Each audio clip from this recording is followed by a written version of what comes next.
पाकिस्तान से इस वक्त की बड़ी खबर यह आ रही है कि टीटीपी और बीएलए ने हाथ मिला लिया है।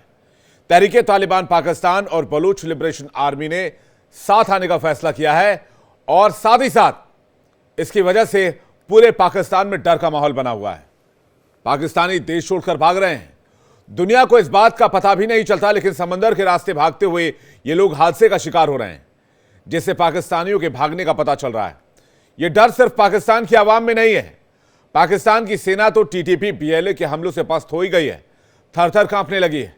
पाकिस्तानी आर्मी चीफ बौखला गए हैं, उन्हें कुछ समझ नहीं आ रहा है कि आखिर करना क्या है।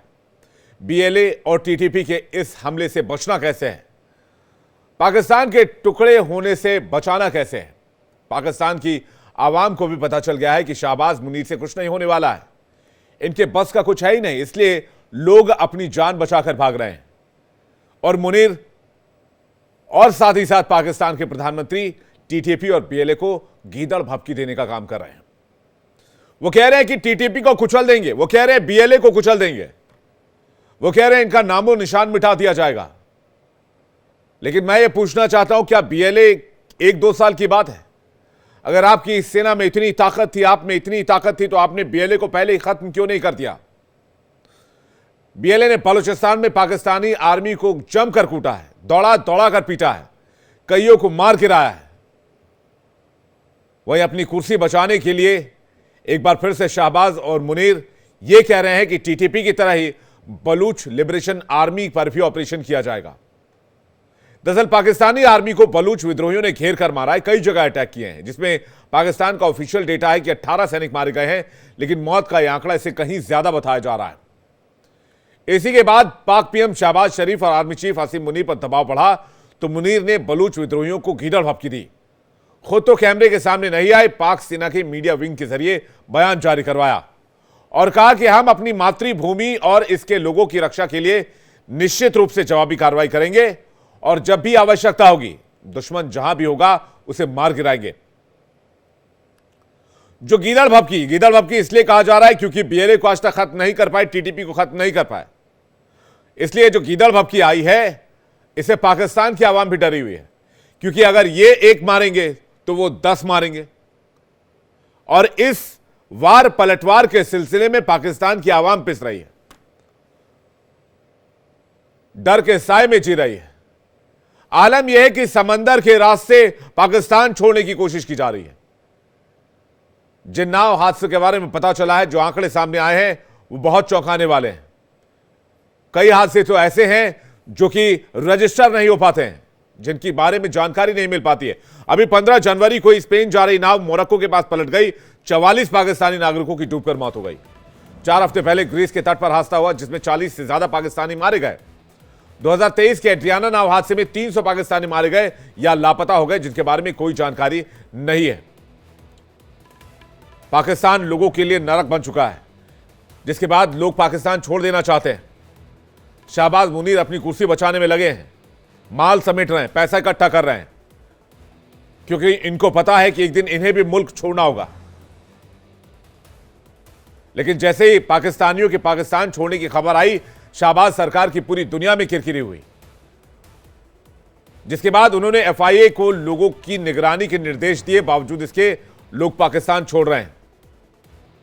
एफआईए के चीफ अहमद इसहाक जहांगीर समेत कई अधिकारियों को फिलहाल हटा दिया गया है। और जब से बीएलए से हमला हुआ है पाकिस्तान की आर्मी के ऊपर, तब से पाकिस्तान और ज्यादा परेशान नजर आ रहा है। इसलिए सवाल जरूरी है, टीटीपी बीएलए का बवंडर, पाकिस्तानी आर्मी का सरेंडर, शाहबाज मुनीर लाचार, जान बचाकर भाग रही आवाम। मुनीर के पास गीदड़ भभकी का ही काम, क्या अब टुकड़े होगा पाकिस्तान? लेकिन सबसे पहले मैं दत्ता सर के पास जा रहा हूं, शुरुआत करता हूं। दत्ता सर, जय हिंद। पाकिस्तान से खबर यह है कि पाकिस्तान से समुद्री रास्ते से लोग भाग रहे हैं और शाहबाज और मुनीर बीएलए को वार्न कर रहे हैं, चेतावनी दे रहे हैं। मैं तो कहूंगा सर ये गीदड़ भभकी है, क्योंकि बीएलए का नामो निशान ये 30-40 सालों में नहीं हटा पाए, 50 सालों में नहीं हटा पाए, तो अब क्या करेंगे दत्ता सर? बिल्कुल विवेक, ऐसा है, पाकिस्तान एक डूबती हुई नाव है और जब नाव डूबने लगती है तो चूहे कूद कूद के बाहर भागते हैं।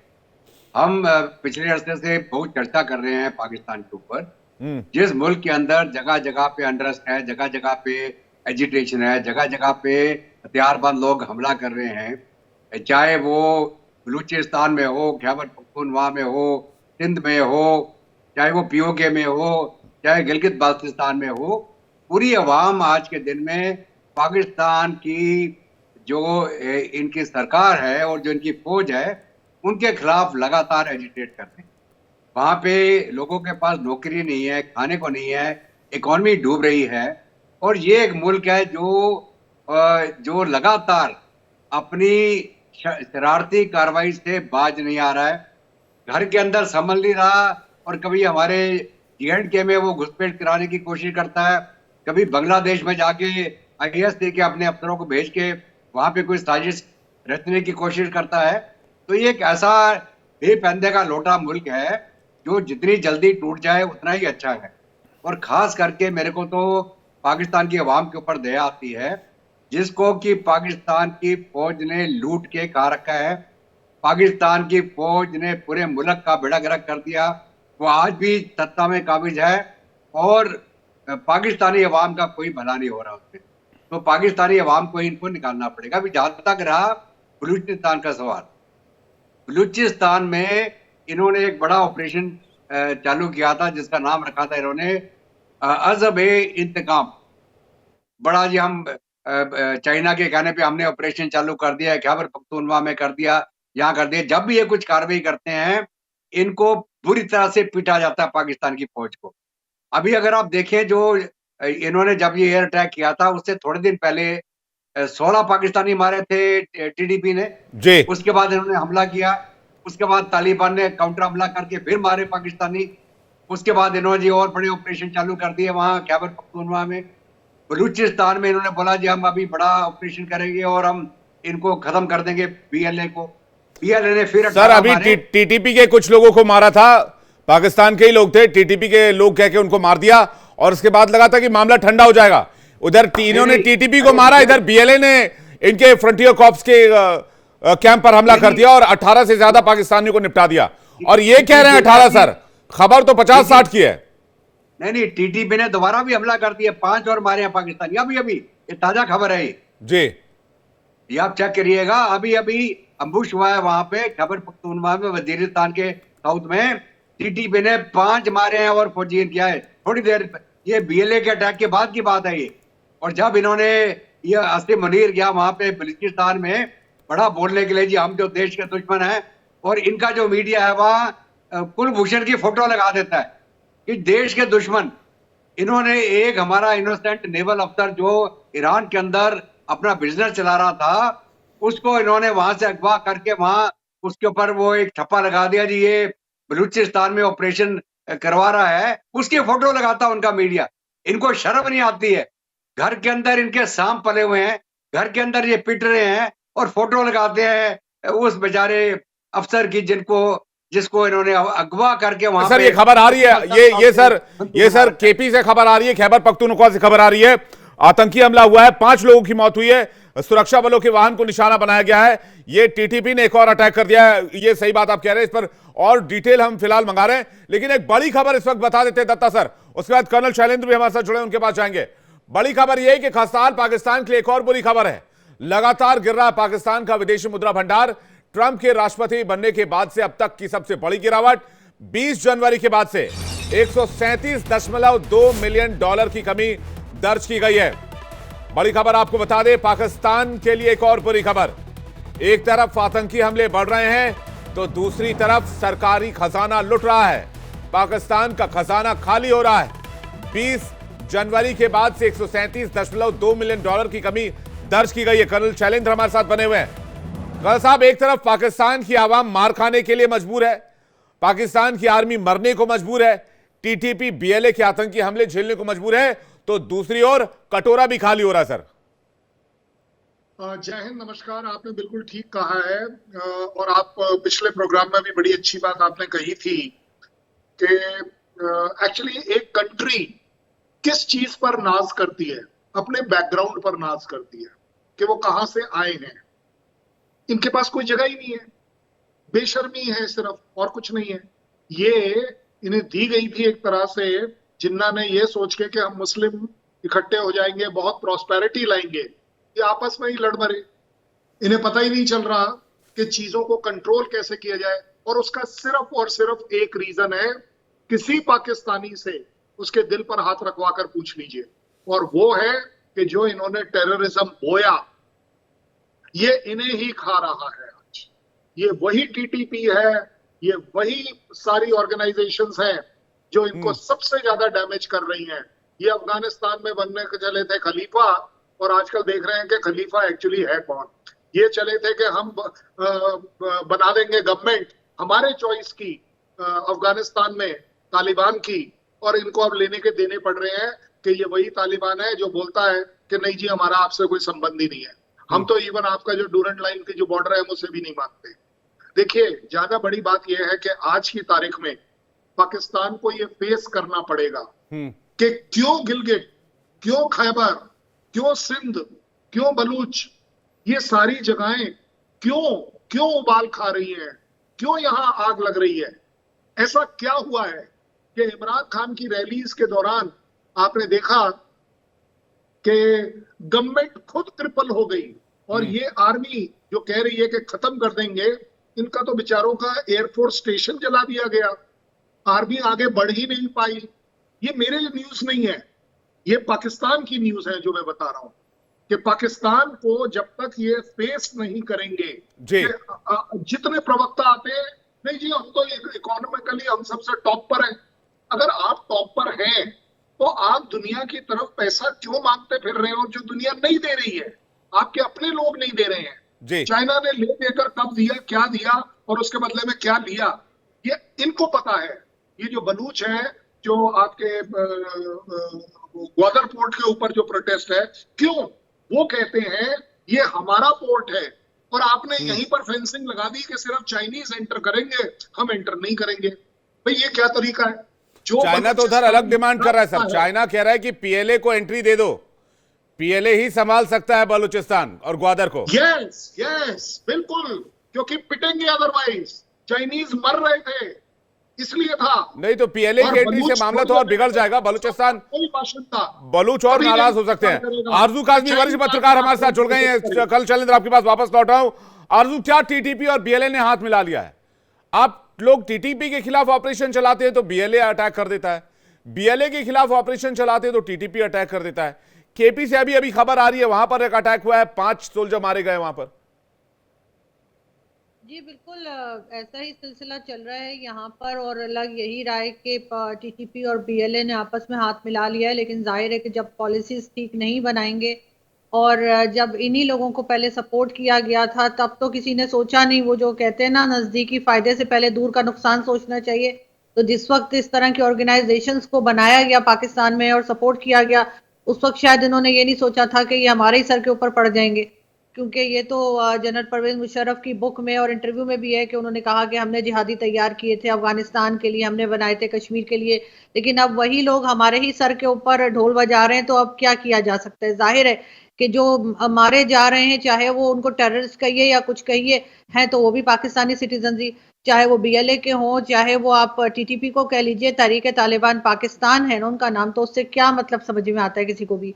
लेकिन जाहिर है कि इस वक्त अब जाकर इनको अक्ल आई है शायद, अगर ये वाकई में इसको सीरियसली इसको हैंडल करने की कोशिश कर रहे हैं तो मैं कहूँगी अक्ल आई है। लेकिन अभी भी मुझे ऐसा लगता नहीं है कि बहुत ठीक तरीके से अभी भी कोई पॉलिसी बन पा रही है इन लोगों को रोकने के लिए।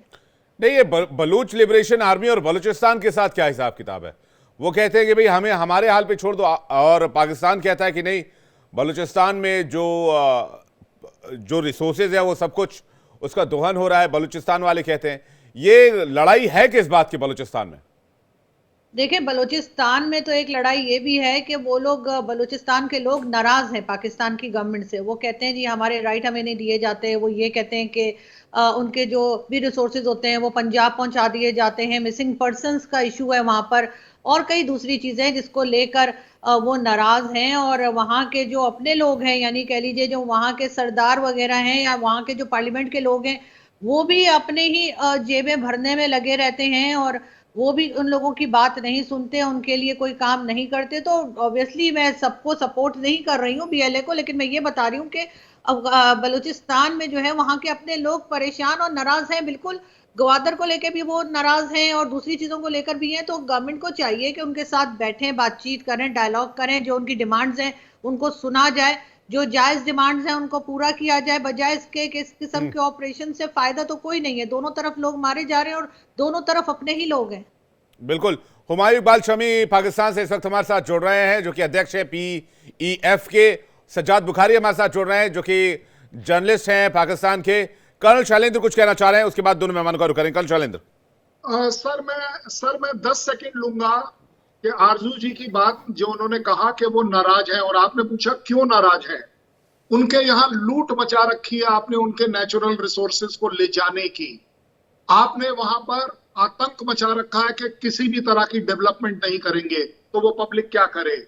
आपने वहां पर इकोनॉमिक डेवलपमेंट के नाम पर जीरो कर रखा है। आप वहां की औरतों बच्चियों को गायब कर दे रहे हैं। आप उनके जो छोटे लीडर्स हैं आप उनको किडनैप कर दे रहे हैं। ये मेरी रिपोर्ट्स नहीं है, ये यूएस की रिपोर्ट्स हैं, ये यूरोपियन यूनियन की रिपोर्ट्स हैं। और सबसे बड़ी बात, पाकिस्तान के अपने पैनलिस्ट की ये कहना है कि हमारे यहाँ लोग नाराज इसलिए भी हैं।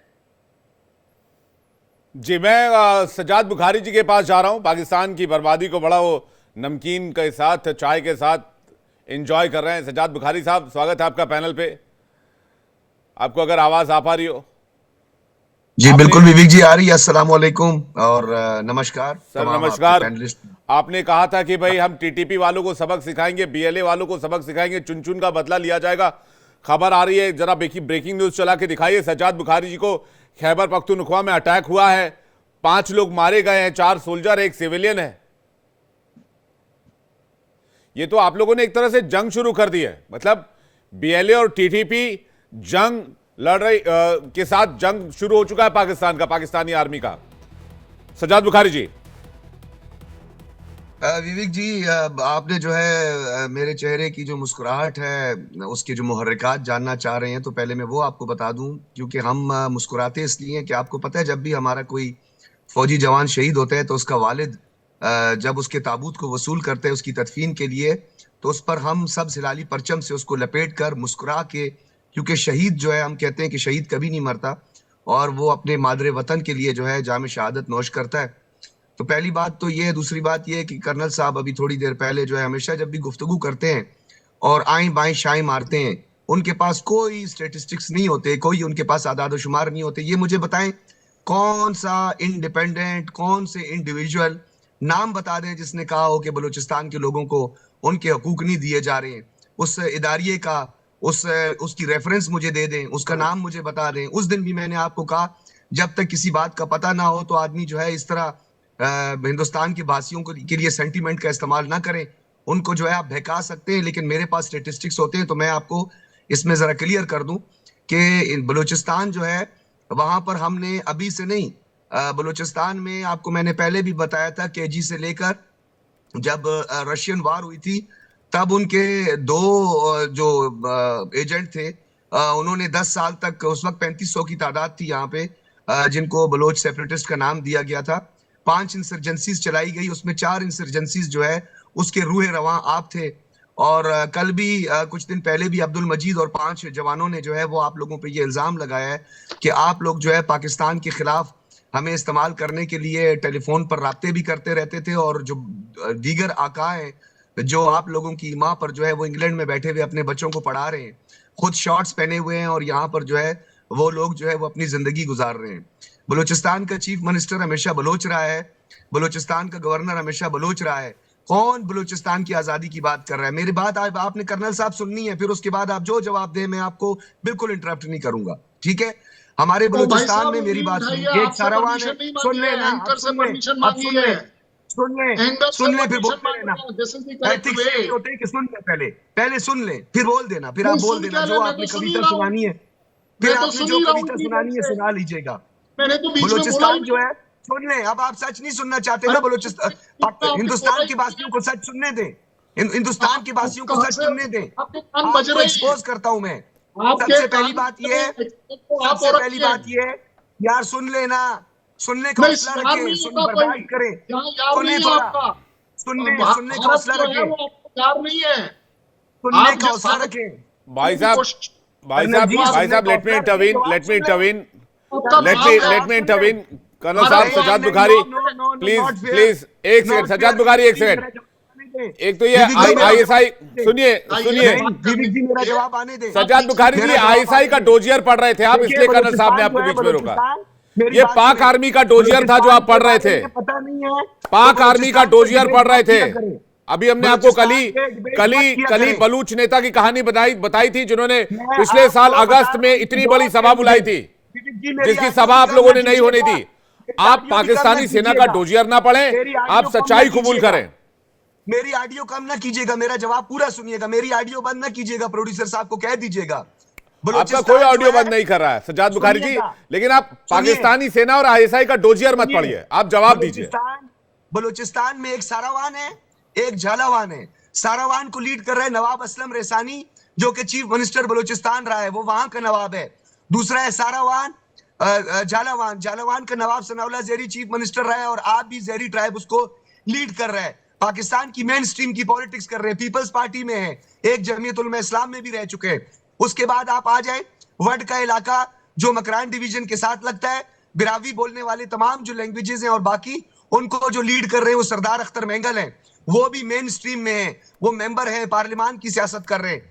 चंगेज मरी भी पार्लियामान की सियासत कर रहा है। नवाब अकबर बुगटी का जो पोता है वो भी इस वक्त पाकिस्तान की मेन स्ट्रीम की पॉलिटिक्स कर रहा है और वो फेडरल मिनिस्टर रहा है। शाहजेन बुगटी उसका नाम है। पश्तून ट्राइब में आज भी महमूद खान अचकजई है। मुझे बताएं कौन किसको आजादी चाहिए, कौन है ये लोग?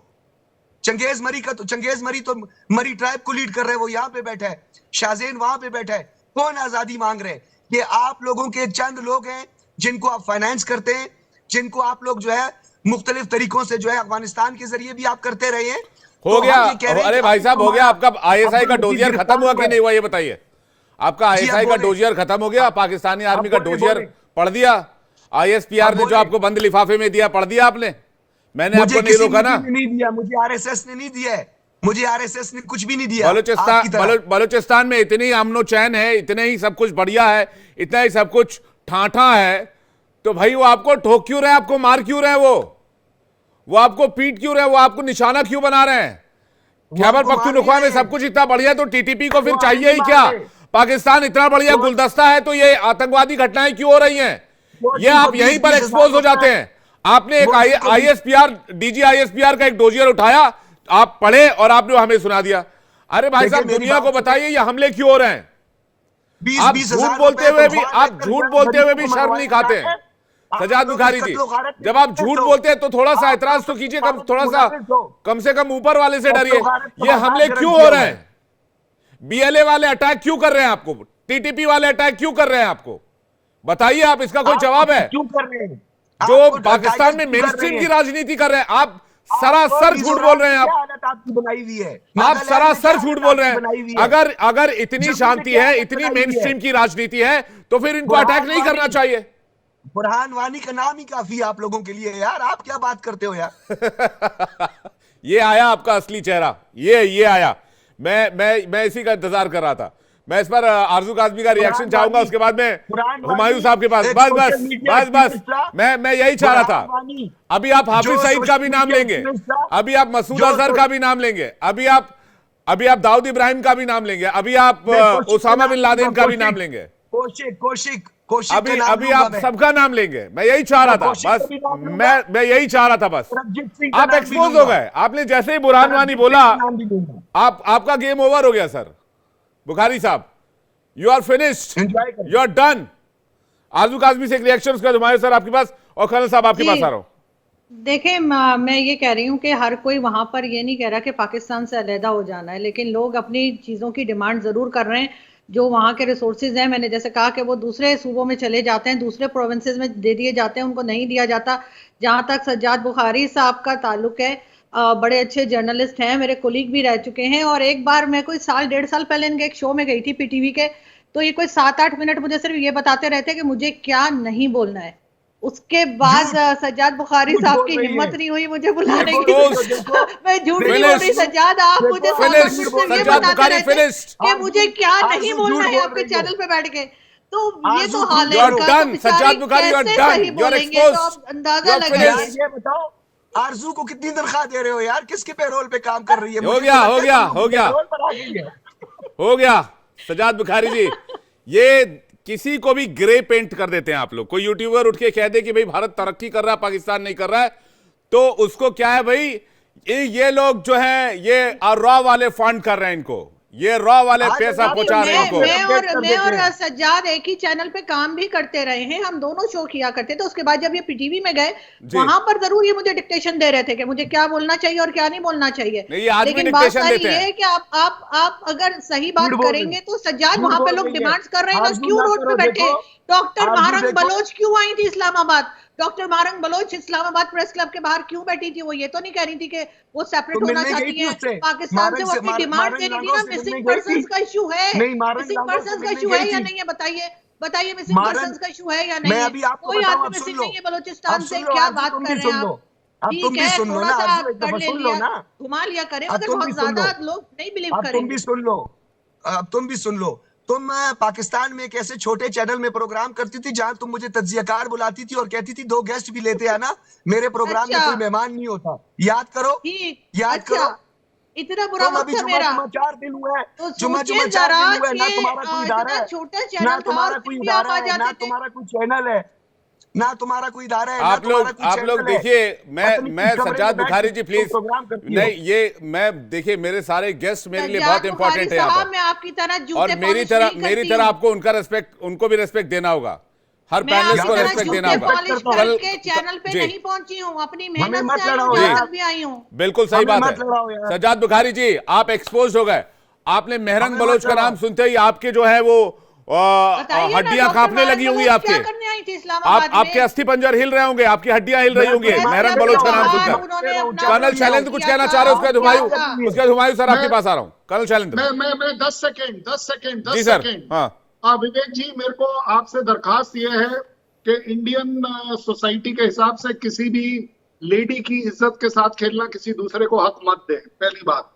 दूसरी बात, ज्यादा बड़ी बात है, जो श्रीमती जी का कहना था कि प्रूफ न्यू दीजिए। दिल्ली रेपिस्टिटी। प्रूफ, ये देखो, इस बदतमीज को बात करना नहीं आता, इस बदतमीज को बात करना नहीं आता। ये प्रूफ मांग तुम रहा है, खुद मैं प्रूफ बदतमीज दे हो। रहा हूँ, मैं प्रूफ तुम दे खुद रहा हूँ। बदतमीज हो। एक सेकंड कोई नहीं, प्लीज इस तरह की भाषा का इस्तेमाल नहीं होगा, मैं रोकना चाहूंगा। इस तरह की भाषा का इस्तेमाल नहीं होगा। सज्जाद बुखारी, आपको भी कह रहा हूं, इस तरह की भाषा का इस्तेमाल नहीं होगा। नहीं, प्लीज इस तरह की भाषा का आप बीच में ना बोले ना, आप अपनी टर्न का वेट करें। कर्नल शैलेंद्र को बोलने थे प्लीज। कर्नल शैलेंद्र प्लीज, आप बोलिए सर। कर्नल शैलेंद्र, आपका टर्न, बोलिए सर। हाँ। उसको इन्होंने झंडा क्यों नहीं दिया? पाकिस्तान का झंडा क्यों नहीं दिया इन्होंने? क्यों मुझे उठाना पड़ा इस कंधे पर? यह है इनकी शहीदी, यह है इनकी रिस्पेक्ट। ये जिस मादरे झूठ बोले चले जा रहे हैं ये बैठकर बुखारी साहब, इतने बड़े बड़े झूठ बोल रहे हैं, शर्म भी नहीं आ रही। बस छोड़ो यार, छोड़ो यार, छोड़ो यार, छोड़ो यार, क्या छोड़ो यार? स्माइल है ना, छोड़ तो तुम रहे हो बैठ के, इतनी लंबी लंबी छोड़ रहे हो। वो यार, ना तुम साफी हो, ना तुम एंकर हो, तुम हो क्या? ये पर्सनल अटैक नहीं, प्लीज एक एक करके स्क्रीन पे प्लीज। कर्नल साहब और कर्नल साहब आरजू का भी स्क्रीन पे प्लीज। उसके बाद हुमायूं तुम इंडिया के पेरोल पर हो जी, तुम मोदी के पेरोल पर लग रही हो भाई। आपको पूरा पाकिस्तान एक दिन मोदी के पेरोल पे लगेगा, चिंता मत कीजिए। मैं जरा बोलिए कर्नल साहब, बोलिए। ये है कि ये श्रीमान जी हमारे खिलाफ बोलने कोई बड़ी बात नहीं, ये बीच में बोलने, ये भी वो अपने पाकिस्तान के पैनलिस्ट को नहीं बोलने दे रहे और ब्लेम आपको कर देते हैं कि मुझे टाइम नहीं दिया जा रहा, मुझे सुन लिया जाए। मेरा सिर्फ, मैं आरजू काजमी जी से कहूंगा, अपने दिल पर हाथ रख के बता दें एक बार, कसम मत खाएं, क्योंकि पाकिस्तान की कसम खाना गलत हो जाएगा। आपके जो लोग कारगिल में मरे थे, शहीद हुए थे, कुर्बान हुए थे मादरे वतन के लिए, उनको कंधा और झंडा देने आप क्यों नहीं आए? ये जो श्रीमान जी बैठे हुए हैं, ये कंधा मेरा वाला क्यों इस्तेमाल किया गया? मैं ये जानना चाहता हूं। इन्हें प्रूफ चाहिए, मैं प्रूफ दे रहा हूं कि ये इंसान इतना घटिया और झूठ बोलने वाला आदमी बन रहा है और यहां पर बैठकर बात कर रहा है कि आप प्रूफ दीजिए। ऐसे आदमी को क्या प्रूफ दें? इसको क्या प्रूफ दें? प्रूफ दे दिया ना आरजू जी ने, और उसका पर भी वो पर्सनल होते जा रहा है। गलत बात है। ठीक है, एटलीस्ट विवेक के शो में ऐसा नहीं होता है। हुमायूं इकबाल शमी, अध्यक्ष पाकिस्तान आर्थिक मंच, इस वक्त हमारे साथ पाकिस्तान इकोनॉमिक फोरम के चीफ जुड़े हुए हैं। हुमायूं साहब, पाकिस्तान की इकोनॉमिकल कंडीशन क्यों इतनी खराब हो गई है? अभी अभी खबर आई थोड़ी देर पहले कि आप लोगों का जो खजाना है उसको बहुत डेंट लगा है। हुमायूं साहब, आपका माइक चेक कीजिएगा, आपकी आवाज नहीं आ रही है। हाँ जी, आप बताइए। जी जी, आवाज आ रही है जी। हेलो। पाकिस्तान की आर्थिक हालत इतनी खराब हेलो। क्यों हो गई है? पाकिस्तान की सिचुएशन इतनी बुरी क्यों हो गई? लोग पाकिस्तान छोड़कर जा रहे हैं। नहीं, पाकिस्तान से तो पहले इंडिया से पाकिस्तान से 3 गुना ज्यादा लोग छोड़ के जाते हैं, तो वहां की तो ज्यादा खराब होगी। फिर इसका मतलब भाई आपको किस फिगर की भाई बुनियाद साहब, पर आप कह रहे हैं पाकिस्तान की आपसे 10 गुना ज्यादा पॉपुलेशन हमारी है, फिर भी 3 गुना तो अगर आप कह रहे हैं तो रेशियो कम है। मैं थोड़ा भी बात करता, आपकी गुर्बत भी हमसे 10 गुना ज्यादा है। नहीं, यहाँ कोई गुर्बत नहीं है सर, हमारे होता कोई नहीं। यहाँ कोई गुर्बत नहीं है शामी साहब, यहाँ कोई गुर्बत नहीं है, यहाँ कोई कंगाली बदहाली नहीं है। हम कटोरा लेकर दुनिया में नहीं जाते। हमारे लोग विदेश में जाकर भीख नहीं मांगते सर। अच्छा जी, आपका जो फकीर है ना, वो उस फकीर को देख के लगता है कि वो फकीर होता क्या हमारे है। हमारे यहाँ जिसकी आप बात कर रहे हैं ना, जो आप कह रहे हैं ना, पाकिस्तान के भिखारियों को प्लेन में भर भर के एक्सपोर्ट कर दिया जाता है। क्या ये खबर गलत है? और बात सुन लें। अब आपका मसला ये है कि आप ज्यादा बात करते हैं। आप एंकर हैं या कि तजिया निगार हैं? पहले तो आप खुद बताएं ना। तो आप आधा तो वक्त तो आप बोलते हैं, तो बात तजिया निगार को यहाँ बिठाया कि किस लिए बिठाते हैं हम यहाँ पे? भाई साहब, चैंपियंस ट्रॉफी के लिए मैदान तो बना नहीं पा रहे आप, और आप ज्ञान हमें दे रहे हैं। हाँ, जो चले मैं बता रहा हूँ अब आपको। हमारा जो जिस फकीर की आप बात करते हैं ना, सऊदी अरब जाता है, वो 12-14 लाख रुपए खर्च करके जाता है। जिसके पास 12-14 लाख रुपए, पाकिस्तान में फकीर के पास 12-14 लाख रुपए होते, आपके वाले फकीर के पास 12 रुपए नहीं होते। मांग के तो वहीं से लाते हैं, कटोरा तो वहीं डालते जाके। हमारा फकीर आपके 3 स्टेडियम पूरे हो गए हुमायूं साहब, 3 स्टेडियम बनने थे, पूरे हो गए क्या? फिर आपने बहस शुरू कर दी है। अब मैंने जवाब दे दिया आपको। हमारा फकीर आपके अमीर से अमीर होता है। ट्रॉफी में 3 स्टेडियम बनने थे, पूरे कर लिए। लिए। धक्के मार के इनको निकाल दिया। सऊदी ने बोला भाई अपने फकीर हमारे यहाँ मत भेजो, यहाँ पे आके ठीक मांगते हैं।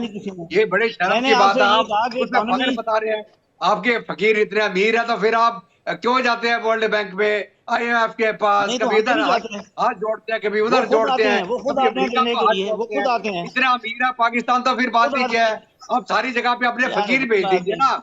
आप अपने भुखमंगे सारी जगह मांगने के लिए पता लगे हमारे 12 लाख रुपए होते हैं फकीर के पास जाएगा ना, तो आप फॉरेन एक्सचेंज आएगा, वहां से भीख मांगेगा, यहाँ पे डॉलर आ जाएगा। तो ये तो क्या फख्र की बात है? आपका फकीर 14 लाख रुपए उसके पास होंगे तो जाएगा ना सऊदी अरब में जियारत करने के। वहां आप जरा ऊपर बात करें, पाकिस्तान की इकोनॉमी की बात करें। आपके पास पाकिस्तान इकोनॉमिक फोरम के अध्यक्ष है, फिगर से बात करें ना, फिगर देखिए खराबी है। हुमायूं साहब पाकिस्तान इकोनॉमिक फोरम के अध्यक्ष है और डेटा भिखारियों वाला इनके पास। आप क्या बात कर रहे हैं? मुझे बता दें, फिर मैं जो हुमायूं साहब, वो स्टेडियम बनने थे, बन गए क्या? होते थे वो भी शुरू हो गए, तो हमने क्या, हमें यहाँ पे क्या करने के लिए बैठाया? नहीं, मैं पूछ रहा हूँ, वो स्टेडियम बनने थे, वो बन गए क्या? वो पाकिस्तान क्यों छोड़ रहे लोग? मैंने आपसे सीधा सवाल पूछा, आपने कहने लगे हमसे 10 गुना वो छोड़ते हैं। वो भाई आप आ ही नहीं रही, आपकी टीम यहाँ आ ही नहीं रही, तो आपको क्रिकेट स्टेडियम से क्या लेना देना? वो टीमें जिन्होंने आना है उनको तो कोई खतरा नहीं, वो तो आ रही है। ऑस्ट्रेलिया भी आ रहा है, खतरे की बात नहीं है। वो सोशल मीडिया पे बात चल रही है ना कि वो शायद चैंपियंस ट्रॉफी खत्म होने के बाद भी आपके स्टेडियम पूरे ना हो। वो ना हो, लेकिन वो तो आ रहे हैं, सारे के सारे आ रहे हैं। एक आप नहीं आ रहे, आपको चाहिए खेलेंगे कहाँ? वो स्टेडियम ही पूरा नहीं होगा तो अभी आप कहाँ से? आप मेरे बात का जवाब, मैंने कहा अच्छा मुझे बताएं, आपने स्टेडियम की बात शुरू कर दी, कल आप कोई और बात शुरू कर देंगे। अब आपका तो समझ नहीं आती ना, जाते किधर है, कभी इधर से उधर, कभी उधर से उधर। मैं एक चीज का जवाब, मैं पाकिस्तान की इकोनॉमी पर ही बात कर रहा हूँ। मैंने पहला सवाल भी पाकिस्तान की इकोनॉमी पर पूछा था। पाकिस्तान का क्रिकेट स्टेडियम भी पाकिस्तान की इकोनॉमी से ही जुड़ा हुआ है। मैंने कहा कोई खराबी नहीं है, बिल्कुल ठीक चल रही है। आप कह रहे हैं कि आप बताएं क्या चीज खराबी हो रही? चले बताएं मुझे क्या खराबी है। क्यों पाकिस्तान छोड़ रहे हैं लोग, मुझे बताइए, क्यों पाकिस्तान छोड़ रहे हैं? पहले से कहते हैं, लोगों को शौक है जाने का। तो वो समंदर के रास्ते जाते हैं और समंदर में नाव पलट जाती है, ये शौक है। ये देखिए, ये एजेंसीज ने फोटो डाली हुई है, देखिए आपको दिखा रहा हूं मैं। उस बात को, वो वो लोग 30-35 लाख रुपया देके मौत खरीदते हैं, समझे ना। वो कुछ लोग हैं यहाँ पर बैठे हुए हैं जो गलत काम करने वाले, अब उनको आप सपोर्ट नहीं कर सकते। जी आपके यहाँ भी गलत काम हो रहा है, हमारे यहाँ भी हो रहा है कुछ ऐसा, इसमें कौन सी ऐसी बात है। आप वो 30-35 लाख रुपया देते हैं वो लोग जो समुद्र में जाते हैं, पता है आपको इस चीज का। वो गरीब तो नहीं होते, वो 30 लाख जिसकी जेब में होगा पाकिस्तान में, वो गरीब होता है वो। तो आप कहते हैं कि वो इससे जा रहे हैं, तो पाकिस्तान की इकॉनमी ठीक जा रही है। पाकिस्तान की इकॉनमी पिछले 6 महीने से हमारा ट्रेड सरप्लस जो है प्लस में जा रहा है, ठीक है। हमारा इन्फ्लेशन रेट 4% पे आ गया है। हमारा जो है जीडीपी ग्रोथ बहुत ज्यादा तेज नहीं है, लेकिन बहरहाल 2-2.5% पे जा रही है। हमारी एक्सपोर्ट जो है वो तकरीबन 20% बढ़ी है, आईटी एक्सपोर्ट 35% बढ़ी है। अब आप बढ़ाएं, इस साल की मैं फिगर्स बता रहा हूँ आपको, तो आप कह रहे हैं कि मुल्क तबाह हो रहा है। अब आप कह रहे हैं तो कह रहे हैं, आपकी मर्जी, खुश हो ले हम नहीं, मैं कोई खुश होने के लिए थोड़ी कह रहा हूं, मैं तो इन्फॉर्मेशन वो दे तो रहा हूं। अभी मेरे पास जो खबर आई मैं अभी बता देता हूं।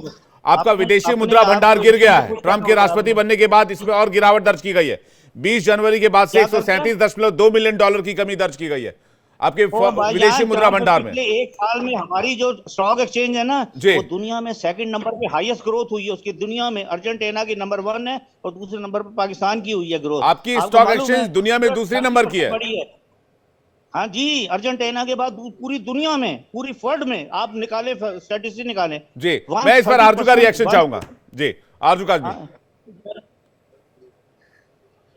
जी बिल्कुल, हमारी इकोनॉमी बहुत जबरदस्त जा रही है और हम अब वर्ल्ड बैंक और आईएमएफ और सऊदी अरेबिया और चाइना, हम किसी से भी पैसा मांगने के लिए नहीं सोच रहे हैं। सबका पैसा हम वापस करने वाले हैं। हमारे यहाँ बड़े बड़े इन्वेस्टर्स आ रहे हैं और यहाँ पे इन्वेस्टमेंट होगी और हम किसी भी तरह का लोन नहीं उठाएंगे। मेरा ख्याल है अब यही न्यूज देने को रह गई है और शायद यही होने वाला है। बाकी लोग जो है, लोगों की हालत बहुत अच्छी होती जा रही है। गवर्नमेंट ने कल ही पेट्रोल प्राइस नहीं बढ़ाई है। कल पेट्रोल प्राइस जो बढ़ाने का अनाउंसमेंट की है गवर्नमेंट ने, शायद उसको भी वापस ले लिया होगा। इलेक्ट्रिसिटी के बिल की वजह से फैसलाबाद में फैक्ट्रियां भी बंद नहीं हो रही हैं, वहां पर लोग अपना काम कर रहे हैं। कोई ये नहीं कह रहा कि हम फैक्ट्रीज बंद हो गई हैं फैसलाबाद में। मतलब ये कि हम लोग पता नहीं कौन सा नशा करके आते हैं, क्या बात करते हैं कि हमें नजर नहीं आ रहा कि हमारी कंट्री की हालत खराब हो रही है, लेकिन नहीं, हम तो नंबर 1 पर हैं। तो वो बस ठीक है, अगर ये लोग कह रहे हैं तो भाई नंबर 1 पर ही होगा। शायद मुझे ही कहीं गलती हो गई होगी, मुझे ही कुछ पता नहीं लग रहा कि यहाँ पर क्या चल रहा है। सब कुछ ये लोग ही ठीक बता रहे हैं और सब गलत जो बता रहे हैं वो शायद मैं बता रही हूँ यहाँ पे बैठकर कि यहाँ पर लोगों की हालत खराब हो रही है। लोग मरना पसंद कर रहे हैं लेकिन पाकिस्तान में रहना पसंद नहीं कर रहे। कश्तियों में जाते हैं, डूब जाते हैं, 50-50 लोग एक साथ मर रहे हैं। नहीं, एक सेकंड, इस तरह की बदतमीजी नहीं चलेगी। नहीं, लोग यहाँ पे ये इस तरह की भाषा ये इंडियन टेलीविजन है। हुमायूं शामी जी, ये इंडियन टेलीविजन, इस तरह की भाषा यहाँ चलती नहीं है। मैं आपको बता देता हूँ, आपके नाम में बेशक इकबाल लगाओ लेकिन यहाँ इकबाल मेरा चलेगा। इस तरह की भाषा एक्सेप्टेबल नहीं है, क्लियर कट। इस तरह की भाषा एक्सेप्टेबल नहीं है। हुमायूं इकबाल शामी जी को, अगर आपको डिबेट में नहीं रहना है, बातचीत नहीं करनी है, तमीज नहीं है, thank you very much, you are out. Thank you very much, thank you very much, thank you very much. मजाक बना के रखा है, महिला से बात करने की तमीज नहीं है, इस तरह से बात करते हैं दत्ता सर टेलीविजन के ऊपर। ये पैमाना है इनका बातचीत करने का। एक महिला को इज्जत नहीं बख्श सकते, इज्जत नहीं दे सकते, इस तरह से बातचीत करते हैं, बदतमीज। एक पैनल डिबेट में जहां इंटरनेशनली आपके चैनल को देखा जा रहा है, वहां पे अगर कोई पाकिस्तान का पैनलिस्ट बैठ के अपने पाकिस्तान की ख्वातीन, एक जो बहुत लीडिंग वहां पे अपना चैनल चलाती और सोशल मीडिया पर काफी पॉपुलर है आरजू, और इनको काफी लोग सुनते, देखते हैं और पढ़ते हैं। आरजू एक बिल्कुल बैलेंस्ड जर्नलिस्ट है जो कभी भी अनबायस्ड या बायस्ड को ऐसा कभी भी रिपोर्टिंग नहीं करती है। वो जो फैक्ट होता है उसको बताती है और यही जर्नलिज्म का मजा है। और उस जर्नलिस्ट को सुनने का मजा आता है कि जो सही फैक्ट्स और तथ्यों के ऊपर जो कोई अपनी बात रखे, और तभी जाके पूरी जो चैनल देखने वाले लोग हैं या आम जनता, उनको समझ आता है कि अगर कोई मुद्दे के ऊपर डिबेट हो रहा है तो उसका असलियत क्या है और उसका गलत क्या है। तो हमारा जो मुद्दा था, जो भी आज की सिचुएशन चल रही है पाकिस्तान में, हमको अफसोस होता है, हमारा पड़ोसी मुल्क है, हम एक ही थे, हिंदुस्तान था ना पहले, यहाँ के नागरिक गए, वो हमारे कुछ मुसलमान वहां चले गए, वो पाकिस्तान बन गया और मुसलमान हमारे यहाँ हैं, हमारे नागरिक हैं। तो हमें अफसोस होता है कि एक मुल्क के लोग जो अलग होके चले गए वहां उनका ये हाल हो रहा है। और ये दर्शाता है कि अगर आप छोटे छोटे टुकड़ों में बटेंगे तो आप कभी भी तगड़े नहीं हो पाएंगे। आपका इकोनॉमी बढ़ जाएगी, आपका सब कुछ जितने भी रिसोर्सेज है बढ़ जाएंगे। तो आप अगर एक रहेंगे, नेक रहेंगे, तगड़े रहेंगे, आपको कोई हिला नहीं पाएगा। तो ये एक उदाहरण हमको देखने को मिलता है हिस्ट्री का। बिल्कुल कि सही अगर बात है, हमारा लेकिन बंटवारा नहीं होता इस तरह की बातचीत तो टेलीविजन भारत, डिबेट में नहीं होनी चाहिए। ये कोई आपके घर का अगर हमारा बंटवारा नहीं होता तो इंडिया जी सुपर पावर बन गया होता 20-30 साल पहले। ये मैं बता रहा हूँ असलियत आपकी। और ये जो अंग्रेज थे, इनका मुद्दा ये था कि किस तरह मुल्क को तोड़ के चले जाएं कि कहीं हमारे से तगड़ा ना हो जाए। तो फिर भी आस्ते आस्ते बंटवारे के बाद भी आज के दिन में भारत जो है, हमारी इकोनॉमी 5th आ गई है, 3rd की हम टारगेट लेके चल रहे हैं। और हमने उन अंग्रेजों को बता दिया है कि हमारे पास क्या कुव्वत है, क्या शक्ति है, क्या इंटेलिजेंस है, और क्या हमारे जो लोग हैं जो पूरी दुनिया में जाके आज के दिन छाए हुए हैं। किसी भी मुल्क में देख लीजिए आप। जी, चाहे लेकिन IT हो, लेकिन चाहे लेकिन हो, कर्नल शैलेंद्र कुछ कहना चाह रहे हैं, उसका चाहे सज्जाद बुखारी आपके पास आ रहा हूं। कर्नल शैलेंद्र कुछ कहना चाह रहे हैं, लेकिन मसला ये है सर कि पाकिस्तान को जो डे बाय डे ये सिचुएशन पाकिस्तान में पनप रही है, इसके बारे में भारत ने हमेशा आगाह किया, और भारत ने यह भी कहा कि टेररिस्ट और टॉक एक साथ नहीं हो सकती, एक साथ इस पर एक साथ बातचीत नहीं चल सकती है, आतंकवाद और बातचीत साथ साथ। फिर भी पाकिस्तान ने वही रास्ता चुना और अंजाम आज पूरे पाकिस्तान, पूरी दुनिया के सामने है। कर्नल साहब, ना केवल दैट, मैं हमेशा से, आप चाहे तो आरजू जी से पूछ लीजिए कि हमने हमेशा कहा कि अगर भारत और पाकिस्तान को कोई लड़ा रहा है तो इसमें किसी दूसरे का फायदा है, हम दोनों का घाटा है। मैं कहता हूं अगर पाकिस्तान 5 साल के लिए भारत के साथ नो वॉर पैक्ट कर ले, मुझे लगता है उसकी आधी से ज्यादा नहीं 99% तकलीफें खत्म हो जाएंगी। लेकिन प्रॉब्लम यह है कि पाकिस्तान पैनलिस्ट मानने को ही नहीं तैयार है कि वहां भिखमरी है या नहीं है। जब वो कहते हैं हमारे 13-13 लाख रुपए लेकर लोग भीख मांगने सऊदी अरेबिया, मक्का, मदीना जाते हैं, जहां पर उन्हें एयरपोर्ट से वापस कर दिया जाता है, जब वो मानेंगे ही नहीं तो फिर इस प्रॉब्लम का सॉल्यूशन नहीं आएगा। सबसे बड़ी बात यह है, जब तक आप ये मानेंगे नहीं कि बलूच आपके साथ क्यों लड़ रहा है, आप तो यही नहीं मान रहे कि लड़ ही नहीं रहा। वहां तो जो फौज के 18 लोग मर गए, 5 लोग मर गए, ये तो किसी काउंटिंग में है ही नहीं, क्योंकि आप उस इंसान को, उस फौजी को इज्जत दे ही नहीं रहे जो अपने देश की वजह से अपनी जान हथेली पर लेकर घूम रहा है और उस वजह से मर जा रहा है। सबसे बड़ी बात यह है कि अगर आप अपनी प्रॉब्लम को देखने से ही मना कर देंगे तो ये आपकी बड़ी प्रॉब्लम है, क्योंकि आप फाइनेंशियली बहुत वेल ऑफ हो। इसीलिए यूएस ने बोला कि सारी एड बंद कर दीजिए। आप फाइनेंशियली इतने ज्यादा प्रॉस्पर कर रहे हो बिजनेस में कि यूरोपियन यूनियन ने बोल दिया आपको कि जीएसपी जो प्लस जो स्टेटस है उसके ऊपर रिकंसिडर होगा। इंडिया ने मोस्ट फेवर्ड नेशन का दर्जा दिया था, जिस दिन हटाया, ये आप ही के पैनलिस्ट ने, फोटोग्राफ्स ने, वीडियोस ने दिखाया जिस तरीके से वाघा बॉर्डर के दूसरी साइड टमाटरों के कम से कम नहीं तो 2000 ट्रक रुके हुए बैठे हुए थे, नहीं मिल पा रहा था, नहीं जा पा रहा था, सड़ रहा था। क्यों? क्योंकि आपने अपने दिमाग में सेट कर लिया है। मैं कहता हूं कहीं हिस्टोरिकली देख लीजिए कि इंडिया ने आपके ऊपर अटैक किया, इंडिया ने आपके यहाँ जी, सज्जाद बुखारी कुछ कहना चाहते हैं। सर मैं आपको फ्रैंकली कहूं, कर्नल साहब, मैं आपको फ्रैंकली कहूं, मैं किसी के जान का दुश्मन नहीं हूं या मैं किसी के बारे में बुरा सोचता हूं, बुरा चाहता हूं, मैं ऐसा इंसान नहीं हूं। लेकिन मैं एज अ नेशनलिस्ट ये मानता हूं कि पाकिस्तान उसकी हाल पर है, वो ठीक है, वो जो जैसा कर रहा है करता रहे, वो अपनी पॉलिसीज बना रहे हैं, बिगाड़ रहे हैं, जो कर रहे हैं नहीं कर रहे हैं। अब हिंदुस्तान उसके रास्ते से या अपनी राहें इतनी अलग कर चुका है कि हमें पाकिस्तान के बारे में या उसके इदारों के बारे में या फिर वहां पर जो कुछ भी है उसके बारे में हमें इतनी तवज्जो देने की आवश्यकता नहीं है। एक वक्त था जब प्रधानमंत्री अटल बिहारी वाजपेयी हुआ करते थे 1999 में, जब हमने सोचा था कि पड़ोस में रिलेशन अच्छे होने चाहिए। नरेंद्र मोदी जब पहली बार प्रधानमंत्री बने तो उन्होंने शहबाज शरीफ के यहाँ शादी में प्लेन लैंड करा दी, तो हम सोचते थे कि रिलेशन अच्छे होने चाहिए। लेकिन अब हम काफी आगे निकल चुके हैं और अब हम पीछे मुड़कर नहीं देखना चाहते। थैंक यू सो मच, हम आगे आ चुके हैं, हम आपसे हम ये मानते हैं। सज्जाद बुखारी इस पर कुछ कहना चाह रहे हैं, उसके बाद मैं विकास दत्ता सर आपके पास आ रहा हूं।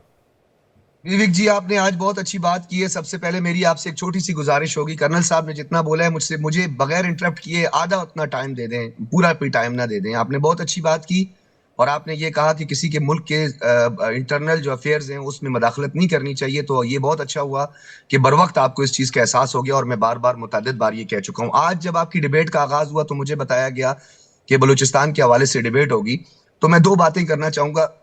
शामी साहब का जो गुनाह है वो जो इस वक्त उनसे सरजद हुआ है वो ये हुआ है कि उन्होंने आपको बताया, कल भी मैंने आपको बताया, आप मेरी बात नहीं मान रहे थे, कि पाकिस्तान का जो स्टॉक एक्सचेंज का 100 इंडेक्स है वो इस वक्त दुनिया का दूसरा और इस वक्त लीडिंग करता हुआ, मैं बता देता हूं आपको, रेफरेंस दे देता हूं, आपकी तरह तकरीर नहीं करूंगा। आप जाएं ब्लूमबर्ग, दिसंबर 25 दिसंबर ब्लूमबर्ग निकालें और उसके साथ साथ आप जाएं द इकोनॉमिस्ट पढ़ लें। ठीक है, दिसंबर के मंथ की मैं आपको बात 2024 का बता रहा हूं। द इकोनॉमिस्ट भी पढ़ लें, ब्लूमबर्ग भी पढ़ लें, ठीक है, क्योंकि 33% हमारे हिस्से जो है वो बड़े हैं और 2000 के हिसाब से हमारा स्टॉक एक्सचेंज का 100 इंडेक्स पर डे के हवाले से बड़ा है। दूसरा इंपॉर्टेंट नुक्ता, अभी आपने बलूचिस्तान की बात की और ये जो मोहतरमा हमारी यहाँ पे बैठी हुई हैं आरजू काजमी साहिबा, इनसे मैं ये सवाल करूंगा, चलो आप लोगों को तो पता नहीं होगा, मैं चैलेंज करके बोलता हूँ, आरजू काजमी आप मुझे बलूचिस्तान के 4 डिस्ट्रिक्ट का नाम बताएं जो आप उस पर इतने बड़े बड़े तज्जिए फरमा रही हैं, बगैर ग्राउंड रियलिटी। आपको पर्ची वहां से आई है व्हाट्सएप पे, आपको किसी ने कहा कि ये जाकर पढ़ दो और आपने यहाँ पढ़ दिया। 4 डिस्ट्रिक्ट के नीचे देखे बगैर आप नाम बताएं, तब आप बलूचिस्तान पर जो है वो तबसरा कर सकती हैं और तज्जिया कर सकती हैं। आपने पहला सवाल मुझसे पूछा बुखारी साहब, let me talk to Bukhari साहब, मुझे बुखारी साहब को मौका दे स्क्रीन पे एक बार। आपने कहा कि पाकिस्तान में ब्लूमबर्ग गूगल करने के लिए, राइट, मैंने पाकिस्तान में ब्लूमबर्ग गूगल किया तो ये आ गया, पाकिस्तान में 800 रुपए किलो आटा, 400 रुपए किलो टमाटर, हाँ, और 210 रुपए लीटर दूध, प्याज, मुर्गा, सरसों तेल, पाकिस्तान में चिकन खाना हुआ सपना, 800 रुपए किलो में आटा, 25 रुपए में रोटी। अब मैं पाकिस्तान में ब्लूमबर्ग सर्च करता हूं, ये सब आता है। अब मेरी क्या गलती, मुझे बताइए, मेरी कोई गलती है? इतने प्यारे एंकर हो, टमाटर, प्याज, आलू, यार ये तुम्हारा कैलिबर नहीं है यार, मेरे इतने प्यारे। मैंने पाकिस्तान ब्लूमबर्ग ही गूगल किया था, लिख के आ रहा है ये पाकिस्तान में चिकन खाना हुआ महंगा, 800 रुपए किलो आटा और पता नहीं क्या क्या, 15 किलो आटे की थैली में 150 रुपए की बढ़ोतरी, 2050 रुपए किलो में बिक रही है एक बोरी। अब मैं पाकिस्तान ब्लूमबर्ग सर्च करता हूं, ये सब आता है, मेरी क्या गलती है इसमें बुखारी साहब बताइए? विजुअल्स में चलाए जरा एक दफा, ये आपने जो देखा है, मान जाऊंगा यार। नहीं, वो उसके लिए कनेक्ट करना पड़ेगा ना, केबल्स लगानी पड़ेंगी, ऑप्टिक फाइबर बिछानी पड़ेगी, उसके लिए मुश्किल है, लेकिन मैं आपको भेज दूंगा, मैं आपको पर्सनली भेज दूंगा, अपनी टीम से आपका नंबर लेके आपको स्क्रीनशॉट भेज दूंगा। 4 डिस्ट्रिक्ट के नाम बताओ, 4 डिस्ट्रिक्ट के नाम मैं आपको बता तो रहा हूं, मैं कुछ भी पाकिस्तान में सर्च करता हूं यही सब आता है। पाकिस्तान में शाहबाज कटोरा लेकर निकले, ये सब लिख के आता है, बताइए। मैं ब्लूमबर्ग सर्च करता हूं, ये सब लिख के आ जाता है, मेरी कोई गलती नहीं है ना, मुझे इंफॉर्मेशन यही मिल रही है। जी, आरजू से एक सवाल था कर्नल जी। एक बात बताइए, ये श्रीमान जी कौन सी क्वालिफिकेशन के साथ आए हैं जो हमारे इंडियन चैनल या इंडियन एंकर के ऊपर कमेंट कर पाए? इनकी क्या औकात कि ये डिसाइड करेंगे कि आपका स्टैंडर्ड है या नहीं? आपको मैंने नॉकआउट कर दिया है, आप 2 दफा नॉकआउट हो चुके हैं, फिर आके बैठ जाते हैं। इसकी औकात क्या है मुझे ये बताइए। कागजी जो आपकी उनकी अपनी पाकिस्तान की, आपको नॉकआउट कर चुका हूं, आपके पास स्टैटिस्टिक्स ही नहीं है। एक एक करके सर, एक एक करके कर्नल साहब एज अ गेस्ट हमने उनको बुलाया है, कर्नल साहब एज अ गेस्ट हमने उनको बुलाया है, कर्नल साहब जी जी, ठीक है, ठीक है, लेकिन कर्नल साहब एज अ गेस्ट हमने उनको बुलाया है, तो उनको सवाल जी की तरह बिहेव करें। हमारे लिए तो सर अतिथि देवो भव है ना, हमारा हिंदुस्तान तो अतिथि को हमारा हिंदुस्तान तो सर अतिथि को भगवान मानता है ना। कर्नल साहब आप अपनी बात पूरी करें प्लीज, उसके बाद मैं आरजू काजमी के पास आ रहा हूं। एक एक करके प्लीज, सजाद बुखारी जी, एक एक करके। कर्नल साहब आप अपनी बात पूरी करें प्लीज। कर्नल साहब आपकी बात पूरी करें प्लीज। एक छोटी सी बात कर रहा हूं जी, ये आपके ऊपर कमेंट कर रहा है, इंडियन चैनल पर कमेंट कर रहा है, इंडिया की औकात पर कमेंट कर रहा है, मेरे पर कमेंट कर रहा है, आरजू काजमी पर कमेंट कर रहा है। Who is he? ये है कौन? इसके खुद की क्या औकात है ये बताइए ना मुझे आप, जो हम सब इसको आंसर देंगे, और ये कोई आंसर नहीं देगा। ये जो आंसर देगा वो वो हवा में आंसर देगा। इसने बोला प्रूफ दीजिए, मैंने मांगा ना कि भाई साहब कारगिल के जिन बंदों को इस कंधे ने उठाया उसमें तू कहाँ था, कहाँ था तेरा झंडा? करगिल में अपने सैनिकों को लेने से आपने इनकार कर दिया था, क्या इसका जवाब है आपके पास? उसके बाद मैं आरजू काज़मी के पास आ रहा हूं। सजाद बुखारी जी, उसके बाद विके Dutta sir, Aarzoo Kazmi, please एक एक करके। सजाद बुखारी जी। मैंने विवेक जी कर्नल साहब को ये कहा कि कर्नल साहब को मैं कर्नल साहब की भलाई की बात कर रहा हूं कि कर्नल साहब जब आपके इस डिस्कशन का हिस्सा बनते हैं तो उनको थोड़ा कंटेंट भी बताया करें, वो स्टडी करें। अरे भाई साहब, आप अपनी भलाई का सोचिए। अभी टीटीपी और बीएलए वाले पीछे पड़े हुए हैं आपके। आपकी भलाई कैसे होगी? तालिबान अटक तक घुसा हुआ है। तालिबान अटक तक घुसा हुआ है। आप अपनी भलाई के बारे में सोचिए, हमारी भलाई का छोड़ दीजिए। सजाद बुखारी जी, मैं आरजू काज़मी जी के पास जा रहा हूं। इसके पास इंफॉर्मेशन अरे आप छोड़ दीजिए ना, हम अपनी भलाई कर लेंगे ना। हमारे पास ब्रह्मोस मिसाइल है, हमारे पास ब्रह्मोस मिसाइल है, हमारे पास सुपरसोनिक मिसाइल है, हमारे पास, हम इंटरनेशनल स्पेस स्टेशन बनाने जा रहे हैं, हमारे पास अपना सर्विलांस गाइड है, हमारे पास अपना सैटेलाइट लॉन्चर है, हमारे पास बहुत कुछ है। हाइपरसोनिक मिसाइल है हमारे पास। एक लाइन सुन ले, एक लाइन जी, एक एक करके कर्नल साहब, एक एक करके जी।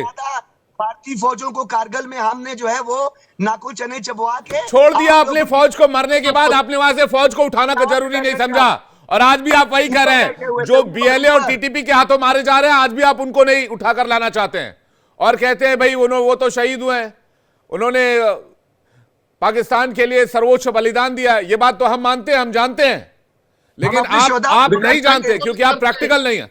आरजू काज़मी से रिएक्शन चाहेंगे जल्दी से। आरजू काज़मी जी, पाकिस्तान के अंदर कोई भी शख्स अगर पाकिस्तान से सवाल पूछ दे, चाहे कोई भी हुकूमत रहे, क्या वो रॉ का एजेंट हो जाता है? क्या वो भारत का एजेंट हो जाता है? बिल्कुल, यहाँ तो हो जाता है। बिल्कुल, आप देख रहे हैं कि किस तरीके से सज्जाद बुखारी साहब सर्टिफिकेट्स बांट रहे हैं और कह रहे हैं कि कभी इंडिया के एजेंट और कभी मोदी जी से पैसे मिल रहे हैं, कभी इस किस्म की बातें कर रहे हैं। और प्रॉब्लम यही है कि हम जब इस तरह की डिबेट्स में आते हैं और हमारे अपने ही पैनलिस्ट आकर धड़ाधड़ फर्राटे के साथ झूठ बोल रहे होते हैं, तो फिर इंसान क्या करे। इसी वजह से मैं अक्सर चैनल्स पे जो है वो मना भी कर देती हूँ कि मैं नहीं आ रही, इसलिए कि इस तरह के झूठों से मुकाबला करना बड़ा मुश्किल हो जाता है। जो मुझे कह रहे हैं कि जी मैं एक छोटे चैनल पे काम करती थी, उसमें मुझे कोई शर्म नहीं है, और ये इनकी तरह जूते साफ करके बड़े चैनल पे जाने का मुझे कोई शौक नहीं है। और ये तो मिस कॉल पर भी आ जाते थे उस छोटे चैनल के ऊपर।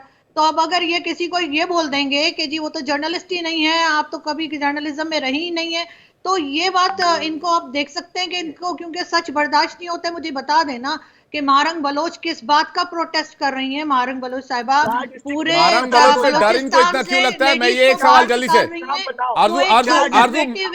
आरजू को सीन पे लीजिए प्लीज, मेरे साथ 1 to 1। आरजू, महारंग बलोच से इनको डर क्यों लगता है इतना? निकाला जा रहा है। डॉक्टर महारंग बलोच क्या डिमांड कर रही है? महारंग बलोच का इशू है ना, महारंग यहाँ पर बलोच इस्लामाबाद में आते हैं वो लोग, अपने लोगों की फोटो लेके प्रेस क्लब के बाहर बैठते हैं, हम जाते हैं, उन्हें अटेंड करते हैं, उन्हें पानी पिलाते हैं। उस वक्त जो है क्यों उन लोगों की बात नहीं सुनी जाती? वो क्या डिमांड कर रहे हैं?